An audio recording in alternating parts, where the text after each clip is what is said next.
Nunca pensé que el silencio pudiera pesar tanto como ese día. Tomé una decisión sin sentir nada claro, solo la necesidad de hacerlo. Esa noche no dormí. Te voy a contar algo que todavía me cuesta digerir, y eso que ya pasaron un par de semanas. Todo empezó el jueves por la tarde. Eran las 18:35, lo sé porque justo estaba saliendo del curro y me llegó la notificación del parking: tu coche ha sido recogido. Pero mi coche no estaba aparcado en ningún parking. Estaba en la puerta de casa, o eso creía. No le di demasiada importancia al principio. Pensé que sería un error del sistema, una confusión con la matrícula, qué sé yo. Me monté en el metro como siempre, pensando en la cena y en que Claudia, mi hija, tenía mañana función en la Guarde. Es decir, cosas normales, de rutina. Pero cuando llegué a casa y vi que el coche no estaba, el corazón me dio un brinco. No por miedo a que me lo hubieran robado, eso me habría dolido menos, te lo juro, sino porque justo en ese momento, desde la esquina de la calle, vi aparecerlo. Mi coche. Conduciéndolo a alguien. Al principio pensé que Laura lo había cogido. Tiene copia de las llaves, faltaría más. Pero cuando lo vi aparcar 2 calles más abajo y bajarse, no era ella. Era un tío. Alto, con barba corta, bien vestido, y con una seguridad en el cuerpo que no se corresponde con alguien que está usando el coche de otro. El coche estaba en mi nombre. El seguro también. Y ese hombre lo conducía como si fuera suyo. Lo seguí sin que me viera. No fue difícil. Iba distraído, hablando por el móvil. En una de esas, cuando entró a un bar en Ruzafa, lo escuché decirle al camarero: ahora viene Laura, está acabando una clase. Ahí sentí que me apretaban el pecho. Como si me hubieran pegado una hostia por dentro. Laura. Mi mujer. La madre de mi hija. Ahora viene Laura. Me quedé quieto, al otro lado de la calle, con las manos en los bolsillos como un gilipollas. Pasaron 5 minutos. Luego 10. Y entonces la vi. Mi mujer.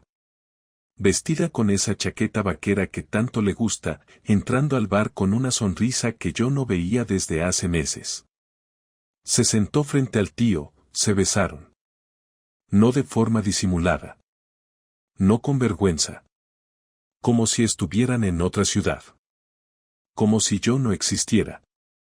Y lo peor no fue ver el beso. Lo peor fue ver cómo le cogía la mano, cómo se reían. La naturalidad. El cariño. Como si fueran pareja de toda la vida. No hice nada. No entré. No les grité. No pegué. No lloré. Me di media vuelta, me fui caminando hasta casa y me encerré en el baño. Me senté en la tapa del váter, sin encender la luz, y me quedé ahí 1 hora, temblando. Intentando entender. Procesar. Aceptar que acababa de ver a mi mujer, la persona con la que comparto casa, cama y apellido, con otro hombre, usando mi coche, a plena luz del día. No lo encontré en el móvil. No fue una conversación sospechosa. Fue algo mucho peor, fue real. Fue físico. Fue directo. Y esa, hermano, fue la primera grieta. La grieta por donde se me fue cayendo todo encima. No dormí esa noche, y no lo digo como frase hecha, lo digo literal, no pegué ojo ni un minuto, me quedé tumbado mirando el techo del dormitorio mientras Laura llegó a casa pasadas las 11:30. Se descalzó en el recibidor, dejó las llaves en el cuenco de siempre y entró en la habitación con una calma que hoy todavía me da rabia recordar, porque no era la calma de alguien que oculta algo con miedo. Era la calma de alguien que ya tiene otra vida ordenada y solo viene a cumplir con un trámite. Se metió en la cama, me dio un beso en el hombro y me preguntó si estaba dormido, y yo, con la garganta cerrada y el cuerpo en tensión, fingí un ronquido suave. Uno de esos que sabes hacer cuando llevas años compartiendo colchón con alguien y conoces el sonido exacto que no despierta sospechas. Ella se dio la vuelta y en menos de 5 minutos respiraba profundo, como si nada, como si no hubiera pasado la tarde usando mi coche para irse a besar con otro hombre a 2 calles de casa. A la mañana siguiente me levanté antes de que sonara el despertador, eran las 6:20, y me quedé sentado en la cocina con el café delante sin probarlo, escuchando cómo el edificio despertaba poco a poco, el ascensor subiendo, una persiana bajando, un camión de reparto parando en doble fila. Laura salió de la habitación a las 7 menos cuarto, con el pelo recogido y la mochila del trabajo colgada al hombro. Me dijo buenos días con naturalidad y yo le contesté buenos días, porque todavía no sabía cómo se empieza una conversación que te va a destrozar la vida.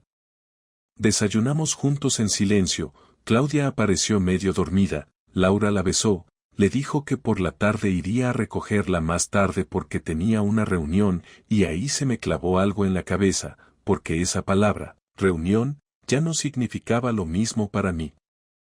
Cuando se fue, no salí corriendo a hacer nada, no revisé móviles ni seguí a nadie, me senté otra vez en la cocina y respiré hondo varias veces, intentando ordenar los hechos como si fueran piezas sueltas sobre la mesa, mi coche, el tío del bar, el beso, la frase ahora viene Laura, todo encajaba demasiado bien para ser un malentendido.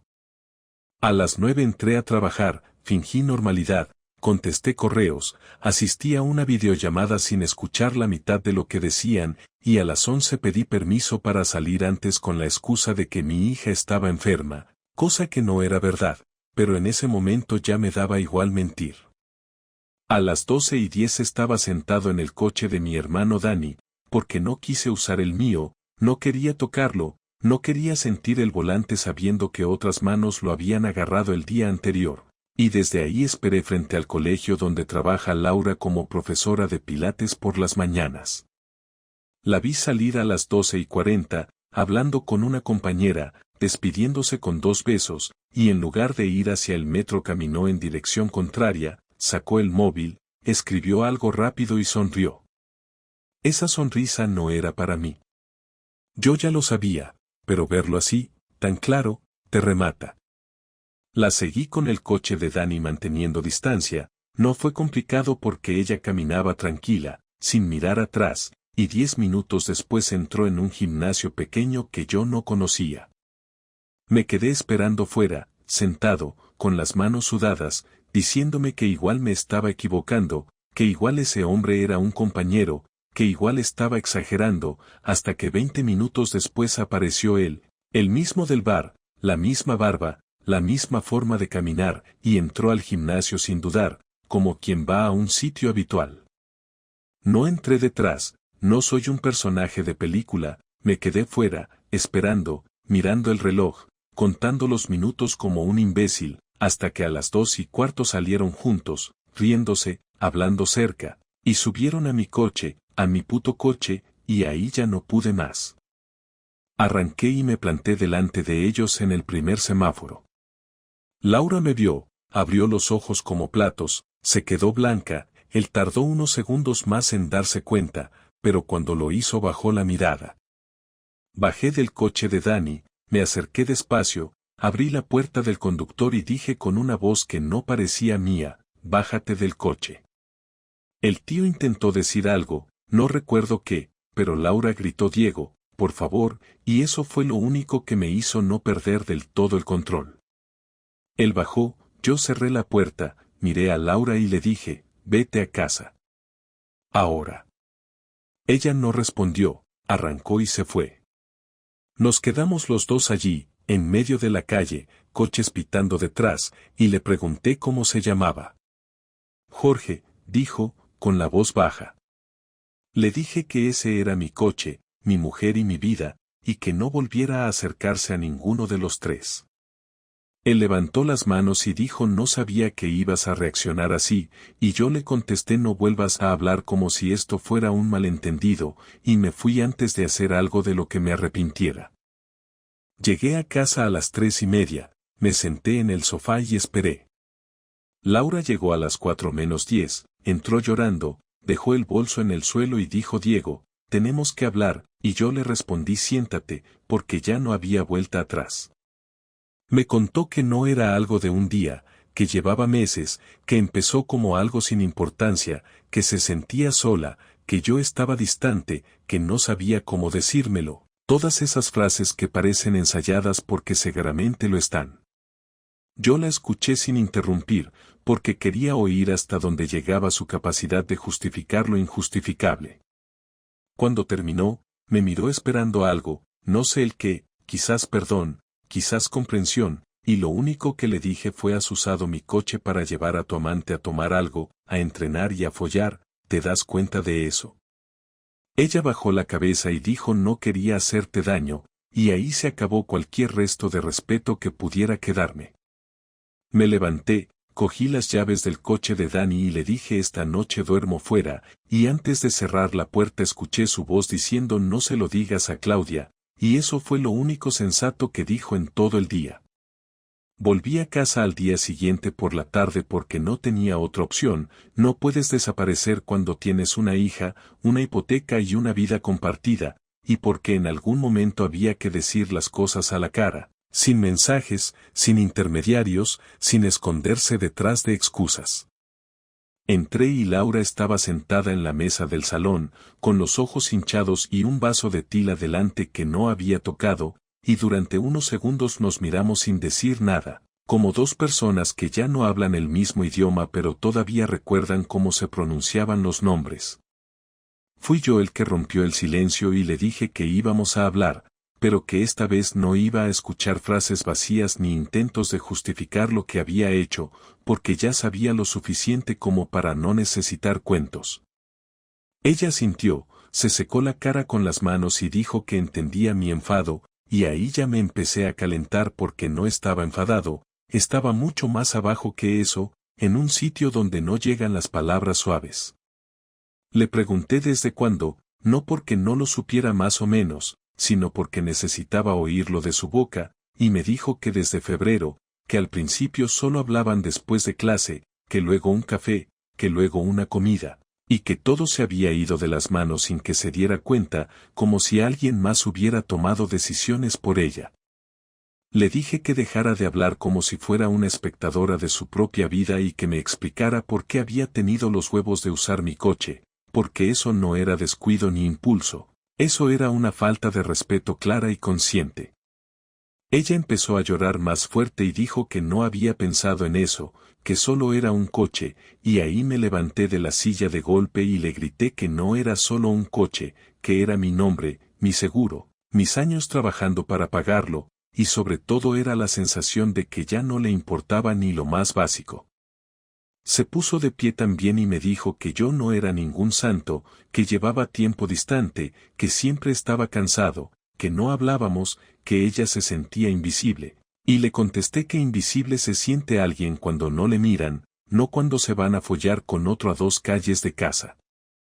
La discusión subió de tono rápido, voces altas, reproches que llevaban años guardados saliendo todos juntos sin orden ni cuidado, ella diciendo que se había sentido sola durante meses, yo diciéndole que jamás le habría hecho eso ni borracho ni enfadado ni roto, porque hay límites que no se cruzan si tienes un mínimo de decencia. En un momento dado tiró el vaso contra la pared, el cristal se rompió y el líquido cayó al suelo, y ese ruido seco me hizo perder el poco control que me quedaba, porque Claudia estaba en casa de mi madre y aún así sentí vergüenza de que nuestra casa sonara así.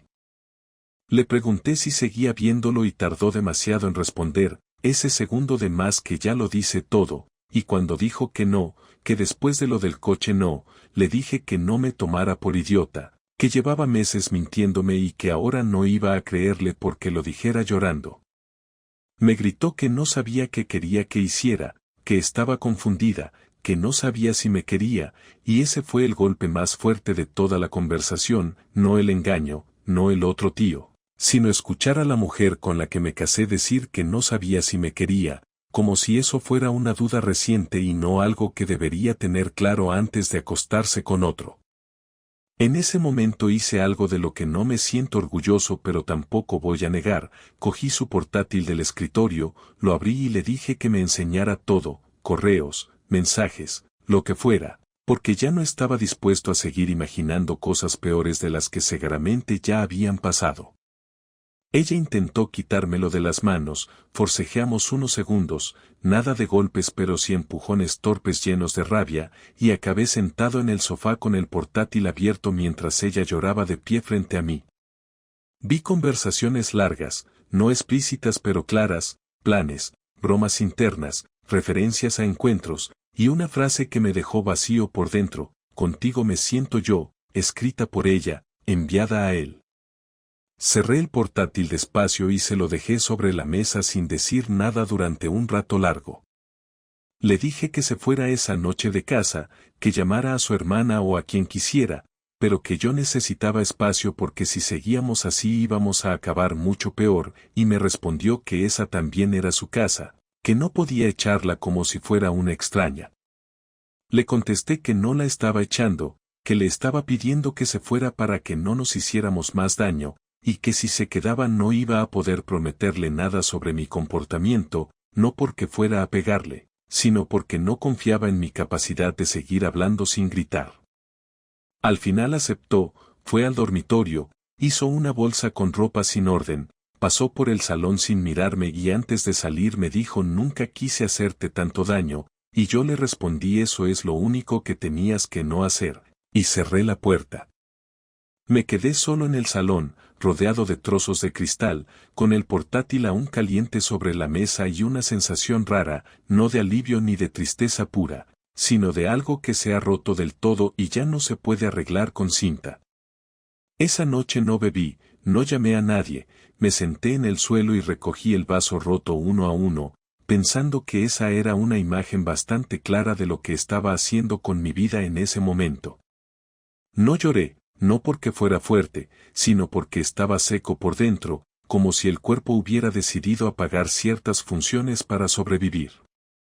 Al día siguiente desperté con un mensaje suyo diciendo que se quedaría unos días fuera, que necesitábamos tiempo, y no contesté. No porque no supiera qué decir, sino porque cualquier respuesta mía habría sido una forma de seguir sosteniendo algo que ya no se sostenía solo. Y ahí, sin darme cuenta todavía, empecé a pensar en algo que hasta entonces no había cruzado mi cabeza, no en perdonarla, no en arreglarlo, sino en cómo hacer que entendiera de verdad lo que había hecho y lo que estaba perdiendo, no con palabras, no con reproches, sino con hechos que no pudiera borrar ni minimizar. El primer impulso fue vengarme con lo primero que se me pasó por la cabeza, algo visceral, barato, directo, algo que pudiera dolerle sin demasiado esfuerzo, como difundir los mensajes, poner en redes una foto de ella y el otro imbécil saliendo del gimnasio, escribirle a la familia, destruirle la imagen que ella misma había construido en los últimos años como madre ejemplar, mujer profesional, profesora querida por las alumnas y compañera solidaria en el trabajo, pero no tardé mucho en darme cuenta de que eso solo me iba a hacer parecer un desesperado, un resentido más de esos que lloran mientras hacen capturas y publican tonterías para que otros se compadezcan. Lo que quería era otra cosa. No ruido. No lástima. Quería que entendiera el nivel de traición al que había llegado, no solo por lo que hizo, sino por cómo lo hizo, por la frialdad, por la tranquilidad, por esa facilidad para hablarme a la cara sin ni siquiera inmutarse mientras llevaba una doble vida a plena luz del día. Entonces me acordé de algo que ella misma había dicho unos meses antes en una conversación que no parecía importante en su momento pero que ahora tenía otro significado. Habíamos hablado de lo mucho que le molestaba cuando alguien dejaba las cosas sin cerrar, cuando no se daba el paso final en una discusión, una relación, una etapa. Había dicho que lo peor era cuando alguien se iba sin decir nada, sin asumir lo que había hecho, y que eso era lo más cobarde. Pues bien, me pareció justo devolverle su propio pensamiento pero aplicado a su vida entera. Empecé por lo más básico, vaciar el armario. No lo hice con furia ni con rabia, lo hice como quien cumple una orden lógica. Separé su ropa en bolsas negras, sin revolver ni romper nada. Todo doblado, todo limpio. Puse su portátil en la funda, su cepillo de dientes en una bolsita aparte, sus libros, sus cosméticos, sus cosas de yoga, todo lo que era suyo lo empaqueté sin dejar fuera ni una pulsera. Llamé a su hermana, la que vive a 10 minutos, y le pedí que viniera a recoger todo porque no quería tener más pertenencias de Laura en la casa. Cuando llegó, no preguntó casi nada. Entró en silencio, vio las bolsas, miró a Claudia que estaba viendo dibujos en la tablet sin entender nada todavía, y me dijo que si estaba seguro. Le respondí que sí, y me ayudó a bajarlo todo al coche. Le pedí también que no fuera a contarle nada a Laura todavía, que quería ser yo el que lo hiciera, y me prometió que lo respetaría. Después de eso, fui a mi banco y bloqueé la tarjeta adicional que estaba a su nombre, eliminé su perfil del seguro del coche y llamé a una empresa de cerrajería para cambiar la cerradura de casa. A las 5 de la tarde, su vida entera estaba fuera, sin escándalos, sin gritos, sin explicaciones, solo hechos. No necesitaba decirle que se acabó, necesitaba que lo viera con sus propios ojos, que entendiera que cruzó una línea que no se borra con un llanto. A las 6:30 le escribí un mensaje corto, directo, sin rodeos. Le dije que ya podía pasar a recoger sus cosas, que estaban en casa de su hermana, que no hacía falta que volviera por aquí y que si necesitaba algo más, podía escribirme, pero que yo no iba a contestar llamadas ni a recibirla en persona. Le pedí también que no se acercara a Claudia sin avisar antes, porque no pensaba permitir que apareciera en casa con lágrimas y promesas falsas para tranquilizar a la niña sin haber tenido la decencia de pedir perdón como corresponde. A las 7:15 empezó a llamarme. No contesté. A las 7:30 llamó desde el móvil de su hermana. Tampoco respondí. A las 8:15 me escribió desde otro número con un mensaje que empezaba con por favor, Diego, y lo eliminé sin abrirlo. El día siguiente fue igual de frío. Me desperté, llevé a Claudia al cole, trabajé desde casa, y por la tarde fui a hablar con una abogada. No era una decisión definitiva, pero necesitaba saber con qué contaba. Me explicó todo de forma clara, me habló de tiempos, de papeles, de regímenes de custodia, de cuentas conjuntas, y me di cuenta de que todo era más concreto y simple de lo que imaginaba. No iba a perder mi casa, no iba a quedarme sin mi hija, y lo que más me tranquilizó fue saber que el hecho de que ella hubiera tenido una relación paralela podía pesar bastante en los términos de la separación, aunque fuera difícil probarlo de manera oficial. Le conté que tenía mensajes, fechas, ubicaciones, incluso que había testigos indirectos. Me dijo que lo mejor era no tocar nada más y dejarle el material para que ella lo organizara de forma legal, limpia y clara.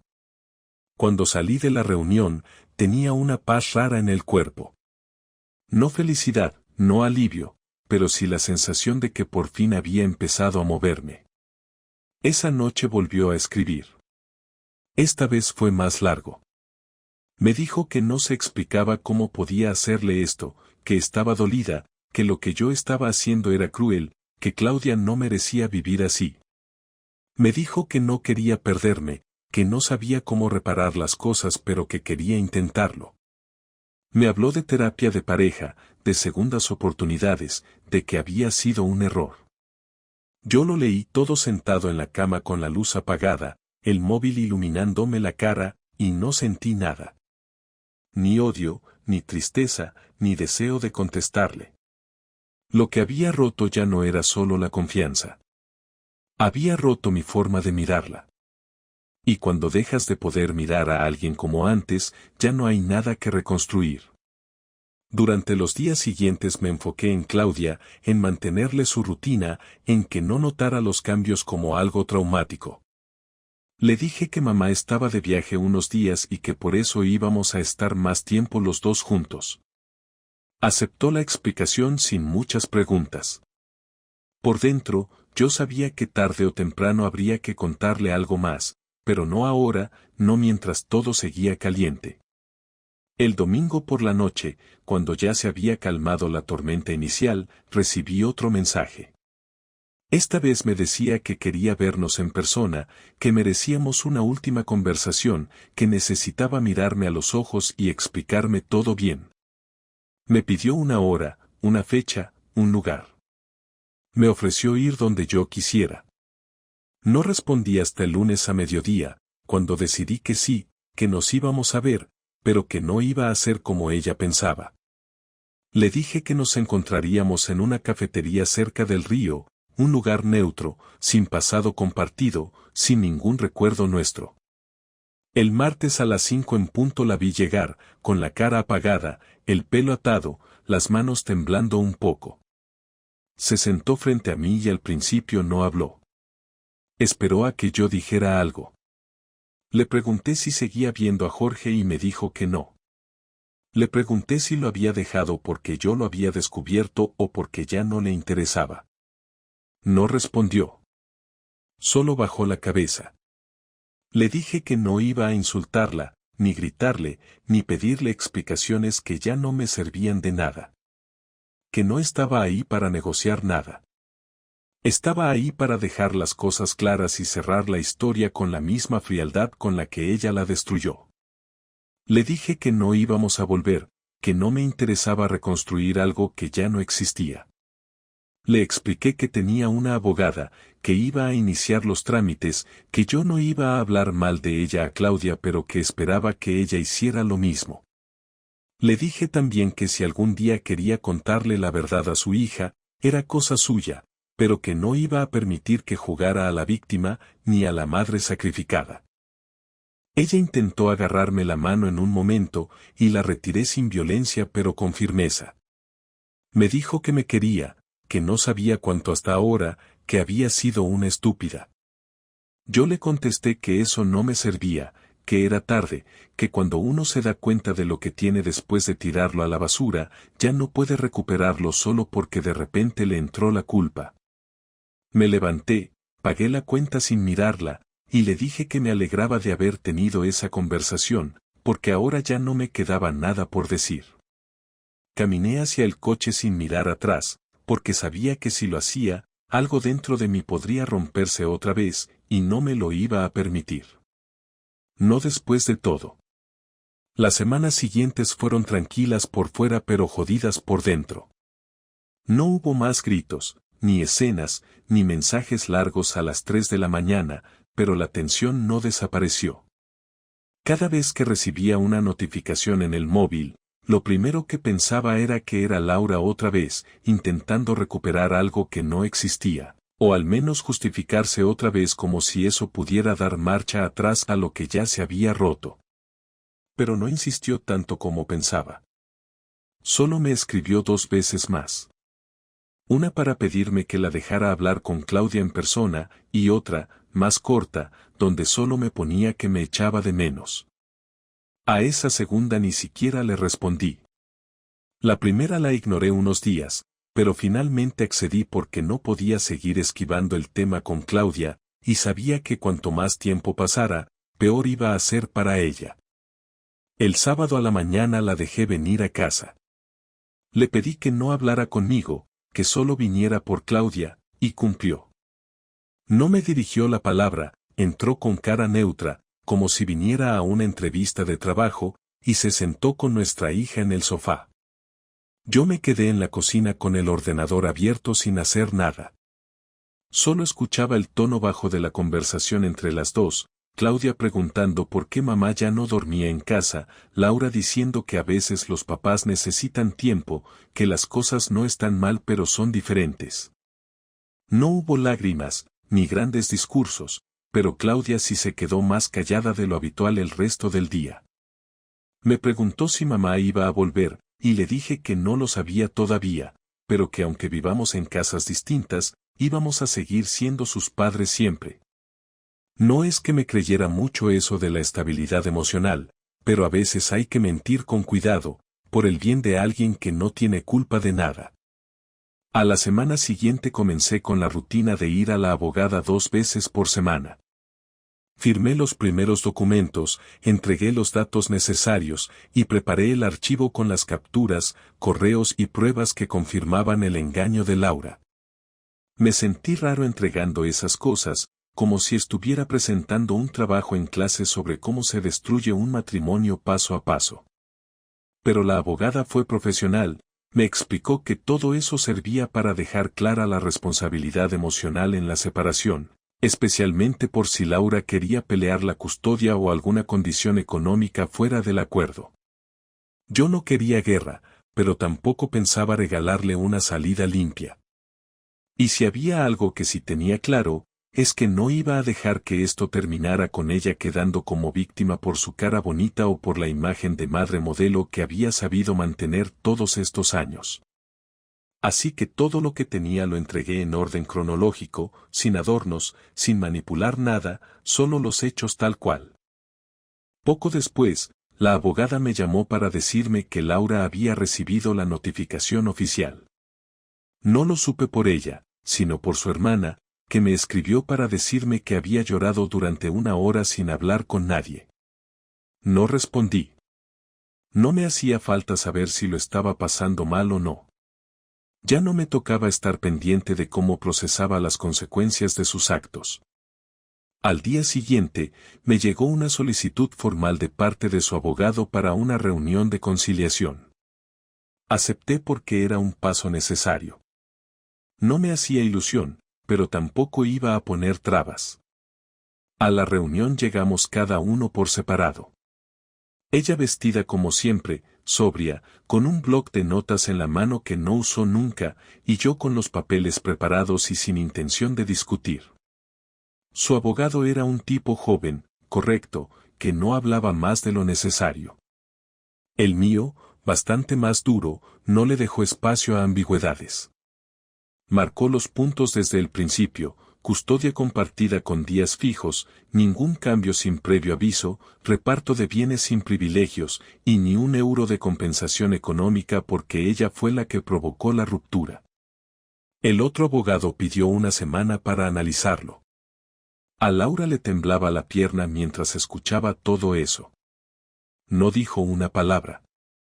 Cuando terminó la reunión, ella se acercó a mí mientras recogía mis cosas y me pidió 5 minutos a solas. No tenía por qué aceptar, pero lo hice porque parte de mí quería ver hasta dónde era capaz de llegar con su discurso. Salimos al pasillo, y ella me miró como si esperara que yo empezara la conversación. Le dije que hablara, que yo ya había dicho todo lo que tenía que decir hace tiempo. Me preguntó si de verdad no había nada que pudiera hacer para cambiar lo que iba a pasar. Le respondí que sí, que podía haber hecho algo hace 3 meses, antes de besar a otro hombre, antes de meterlo en mi coche, antes de mentirme durante semanas como si yo fuera un mueble. Me dijo que había sido una estupidez, que había perdido el control, que se había sentido viva por primera vez en años. Y esa frase fue exactamente lo que terminó de enterrarlo todo. Le dije que si ella se sentía muerta conmigo, entonces estábamos mejor así, separados, porque yo no pienso compartir mi vida con alguien que necesita traicionarme para sentirse viva. No contestó. Bajó la mirada. Le deseé suerte en la vida y me fui. Durante los días siguientes empecé a limpiar más a fondo en casa, no solo físicamente, sino simbólicamente. Quité sus fotos del salón, sus mantas del sofá, sus libros del estante. Cambié las sábanas, las toallas, el orden de los muebles. No para fingir que nunca estuvo, sino para dejar de ver las cosas como si todavía siguiera ahí. Claudia lo notó, claro, y un día me preguntó si mamá ya no vivía con nosotros. Le dije que por ahora no, que íbamos a vivir los dos juntos un tiempo.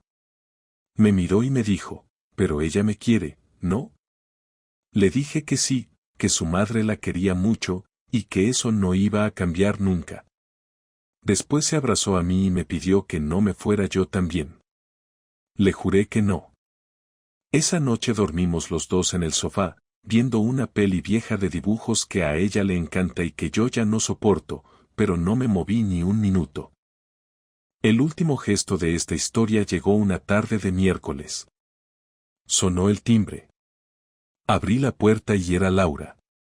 No traía maleta, ni bolso, ni papeles. Solo ella, con cara cansada. Me preguntó si podíamos hablar 5 minutos. Le dije que Claudia no estaba, que estaba en casa de mi madre. Asintió y me pidió pasar. La dejé entrar porque no quería montar una escena en la escalera. Se sentó, me miró sin hablar, y al cabo de un rato me dijo que no esperaba que volviéramos, que sabía que lo había arruinado todo, pero que quería pedirme algo. Me dijo que cuando hablara con Claudia de todo esto, por favor no la hiciera sentirse culpable, que no le contara las partes feas, que la dejara con la idea de que su madre cometió errores pero que no fue una persona horrible. Le respondí que no iba a hablar mal de ella a su hija, porque eso no se hace. Pero que tampoco iba a cubrirla con un cuento de hadas. Que le diría la verdad, sin insultos, sin detalles, pero la verdad. Me dio las gracias, se levantó, y antes de irse me miró y dijo, sigo pensando en ti. Le dije, yo no. Cerró la puerta sin decir nada más. Desde ese día no volvió a pisar esta casa. Y yo, por primera vez en mucho tiempo, no la esperé. No sé en qué momento exacto dejé de despertarme con el pensamiento de que mi matrimonio se había ido a la mierda, pero sí recuerdo la primera mañana en la que no sentí esa presión absurda en el pecho al abrir los ojos.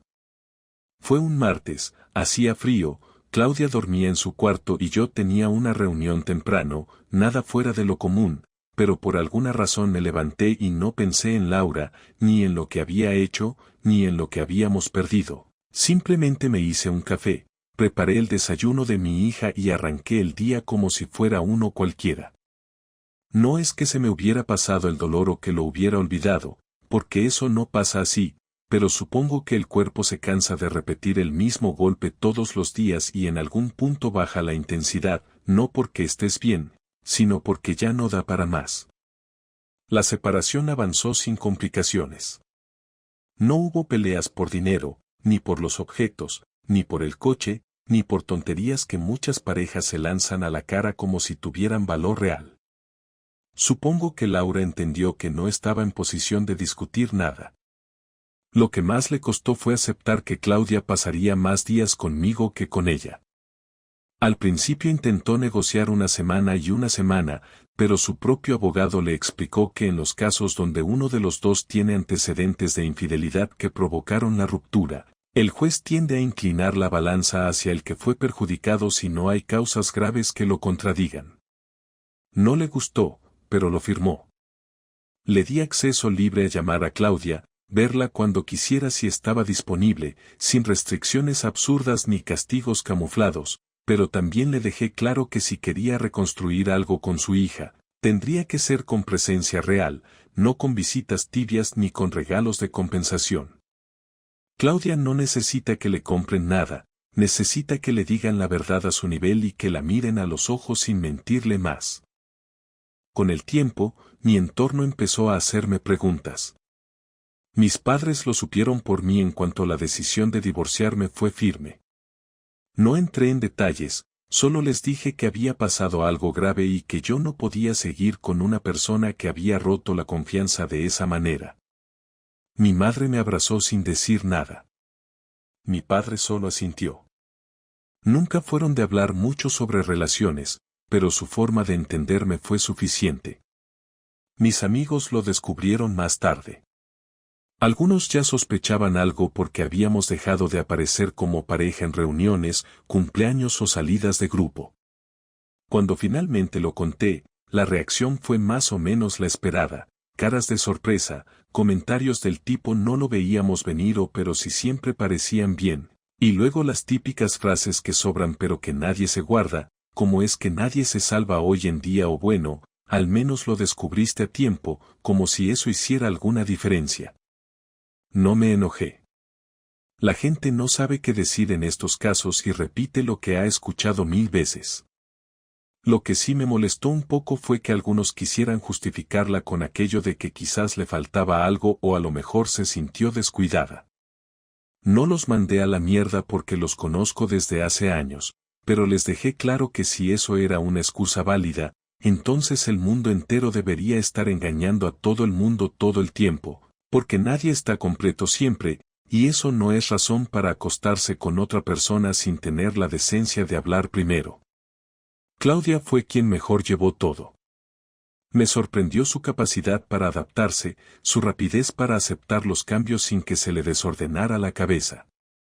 Supongo que en parte fui yo quien se encargó de crearle esa sensación de estabilidad desde el primer día, manteniendo las rutinas, asegurándome de que no perdiera sus horarios, sus hábitos, su escuela, sus clases de música, sus salidas con amigas, como si el núcleo de su vida siguiera siendo sólido a pesar de que su madre ya no estuviera en casa. Tuvimos una conversación honesta cuando se hizo inevitable. Fue ella quien la pidió. Estábamos merendando y de pronto me dijo, «Papá, ¿por qué ya no vivís juntos?» Me quedé mirándola y le pregunté si quería saberlo de verdad. Asintió. Le dije que mamá había cometido un error muy serio, que no nos habíamos peleado porque ya no nos quisiéramos, sino porque ese error no podía repararse sin que yo dejara de ser yo. Le pregunté si entendía lo que significaba traicionar a alguien en quien confías. Me dijo que sí. Le expliqué que yo no podía seguir viviendo con alguien que me había mentido a la cara durante semanas, y que por mucho cariño que le tuviera a su madre, no iba a permitir que eso se convirtiera en una costumbre. Me preguntó si estaba enojado con ella. Le dije que sí, pero que eso no significaba que le deseara el mal. Me miró unos segundos y después dijo, «Yo también estoy enfadada con mamá, pero no quiero dejar de quererla». Le respondí que no tenía que hacerlo, que querer a alguien no significa perdonarlo todo, y que es posible seguir queriendo y al mismo tiempo poner límites. Me abrazó, y ahí terminó la conversación. Laura siguió viendo a Jorge durante un tiempo. Lo supe por alguien del gimnasio que me escribió una tarde sin que yo lo esperara. Me dijo que los había visto juntos otra vez, y que al parecer ahora no lo ocultaban.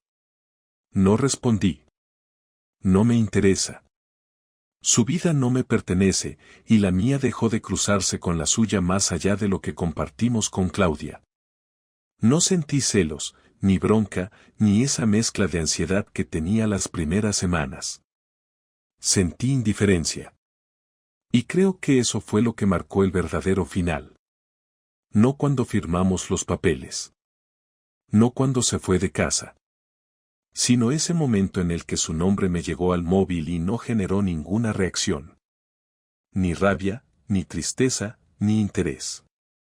Ahora mismo no tengo pareja, y no estoy buscando una. Me preguntaron si me gustaría volver a enamorarme. No lo sé. Tal vez. No es que haya cerrado esa puerta. Simplemente no tengo energía para eso ahora. Estoy bien solo. No como algo que se dice por orgullo, sino como una realidad que aprendí a disfrutar. Ceno tranquilo. Veo series que me gustan. Me duermo sin sobresaltos. Me despierto con tiempo. Juego con mi hija. Camino sin pensar en dónde está ella ni con quién. Es simple, y después de todo lo que pasó, lo simple me alcanza. No tengo que explicar mis horarios, no tengo que fingir que todo está bien cuando no lo está, no tengo que revisar el móvil de nadie. Y eso, en este momento, vale más que cualquier otra cosa. La última vez que vi a Laura fue hace 2 semanas. Fue en el cumpleaños de Claudia. Nos tocó coincidir en la merienda. Ella llegó con un regalo, saludó a todos, se acercó a mí y me dijo hola con esa cara que pone cuando no sabe si tiene permiso para estar tranquila o si todavía estoy enojado. Le respondí con otro hola y nada más. No hubo reproches, ni sonrisas forzadas. Estuvimos en la misma sala durante 2 horas y no intercambiamos más de 3 frases. Se fue antes que todos. Claudia le dio un beso y le agradeció el regalo. Cuando cerré la puerta y volví al salón, un amigo me preguntó si todavía me dolía verla. Le dije que no. Que ya no dolía. Que simplemente no me importaba. Y esa es la verdad. Laura se convirtió en alguien que conozco porque compartimos un pasado, pero ya no tiene lugar en mi presente. Ni en mi futuro. Y eso, después de todo, está bien. No es una victoria. No es un fracaso. Es simplemente lo que tenía que ser. Y con eso, me basta. A veces todavía me despierto esperando escuchar la puerta del baño abrirse como antes. No es que la extrañe, es que el cuerpo tarda más que la cabeza en entender que alguien ya no está.